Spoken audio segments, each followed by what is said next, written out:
You wouldn't think the ego would be elusive. It's sort of, there's a sense of it being in your face all the time. And yet, when we go looking for it, it can be surprisingly hard to find. Ramana asked the familiar question, ask yourself, who am I? We go sort of exploring after who is this I? And, we might find ourselves for weeks, months, maybe even years, um, feeling like we were lost in the woods and alone, and maybe even a little afraid of what we might find if we actually found this um, somewhat elusive sense of I. So it's not that Ramana Maharshi was trying to mislead anybody, take them on a prank. It's just that people misinterpreted or had what this I really is, which is an odd thing because we use the word I maybe as much as almost any word in our language. We refer to this I, the sense of I, hundreds of times during the day, probably millions of times during our life. And then when someone like Ramana comes along and asks, well, who is that? Um, we find ourselves surprisingly unable to talk about it, point to it. One time there was a student of Trungpa Rinpoche that was asking him about how to get rid of his ego, and Trungpa Rinpoche just said, well, show it to me and I'll stomp it out right here and now. Right? So, but that's the difficulty, right? That, we can talk about it, but in terms of actually locating it, we find that really difficult to do. But still, there is this sense of I. There's an undeniable sense of I, this sense of presence here. I exist now. There's a sense of self here somewhere. The difficulty has to do much more with the mind. Right? The mind is more problematic. So we spend a lot more time and effort trying to manage our mental activity, right?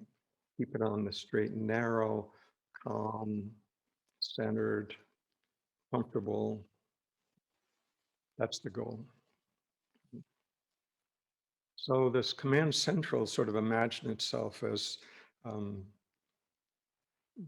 in its own little fiefdom, its own little kingdom, where command central imagines itself to be in charge and expects compliance in the body mind, that the body mind would follow along with its intentions.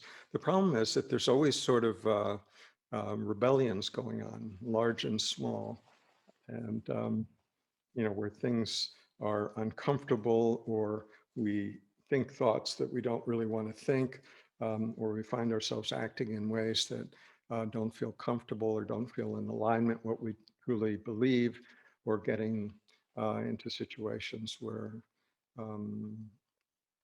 we're crosswise with the intentions of other people. So there's a sense of rebellions always happening, and this command central trying to manage those. So we hear at some point that meditation is a good thing to do, a spiritual thing to do. So we sit down and meditate, and in a sense, what we're doing is giving a voice and a platform to these rebellious voices, right? And they take advantage of that, right? They'll speak up, and we, when we were expecting greater peace and joy and bliss, that may happen, and what may also happen is these rebellious voices that have been camped down over lifetimes may speak up. So this command central likes the idea of, just the democratic principle of letting these voices have their say, but doesn't really care for the messiness of it, right? Likes the idea of it, not the actuality of it. Um, but we've heard that it is a good thing to do. And it's also a good thing to do to try to get rid of this uh, ego.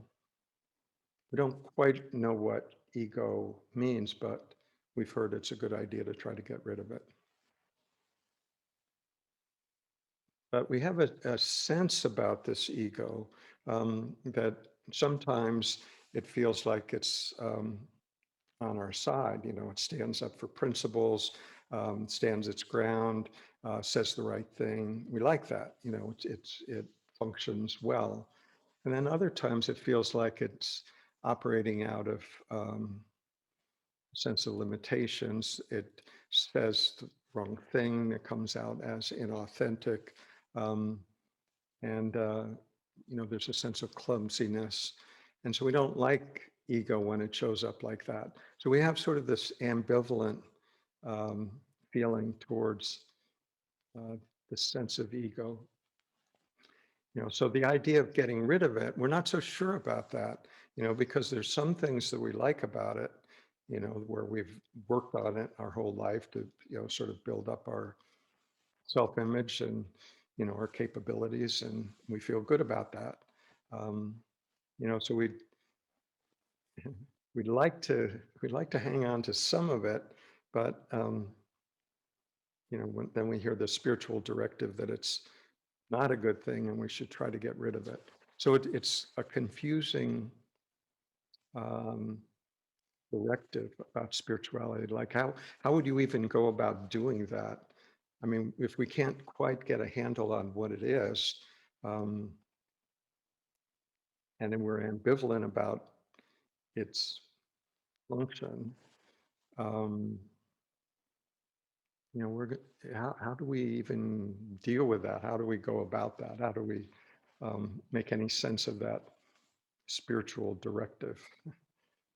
So rather than trying to get rid of the ego, it would be much more useful to really look at it to see what it actually is. And one of the things that we discover is that you can't pin it down, can't quite find it. We can see lots of evidence that it's there, almost like seeing scat in the woods. There's evidence that there's something about, but we don't ever quite come across that um, formation within ourselves that we could say, there's ego right there. We can see its functions. We can see its sort of the debris that it leaves behind. And by that, I mean just, everything. Memories, ideas, concepts, beliefs, regrets, hopes, dreams, fears, um, what ifs, philosophies, ambitions, lost loves. I mean, there's all of those things are um, things that we can notice, identify, but where's ego? So it seems like, I mean, there's probably lots of ways to look at it, but for the purposes tonight, we could say, well, we can call ego all of those ways that we identify with ourselves, including our name and our profession, everything, different ways that we identify ourselves, sort of infused with a sense of I. And then that package um, we refer to as ego. But ego is sort of like a conglomerate concept that we um, settle in over all of those different ways that we might think about ourselves, um, and then give it a reality, and then think we have to get rid of it. So, we end up in a situation where we think that it's somehow spiritually advantaged to get rid of a conglomerate concept about things that we believe identify us.